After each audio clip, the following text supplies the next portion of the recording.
ప్రజాపాలన పేరుతో బోగస్ పరిపాలన సాగుతుందని మాజీ మంత్రి పువ్వాడ అజయ్ కుమార్ అన్నారు. పువ్వాడ అజయ్ పుట్టినరోజు సందర్భంగా ఆయన నివాసంలో వేడుకలను ఘనంగా నిర్వహించారు. కార్యకర్తలు, నాయకులు పెద్ద సంఖ్యలో హాజరయ్యారు. కేక్ కట్ చేసి అనంతరం పువ్వాడకు పుట్టినరోజు శుభాకాంక్షలు తెలిపారు. పువ్వాడ మాట్లాడుతూ కేసీఆర్ను మళ్లీ ముఖ్యమంత్రి చేయడం భుజాలపై ఉన్న పెద్ద బాధ్యత అని అన్నారు. 3 ఏళ్లలో బీఆర్ఎస్ పార్టీని అధికారంలోకి తెచ్చేందుకు ప్రతి ఒక్కరూ కష్టపడి పనిచేయాలని పిలుపునిచ్చారు. కాంగ్రెస్ పార్టీ హామీలను తుంగలో తొక్కి ఇచ్చిన 6 గ్యారంటీలు ఏవి నెరవేర్చకుండా మోసం చేసిందని మండిపడ్డారు.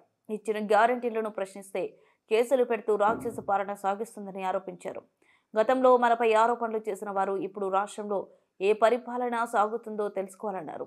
అధికారంలో ఉన్న, పదవుల్లో ఉన్నా లేకున్నా ప్రజల కోసం బీఆర్ఎస్ పార్టీ పనిచేస్తుందని పువ్వాడ స్పష్టం చేశారు.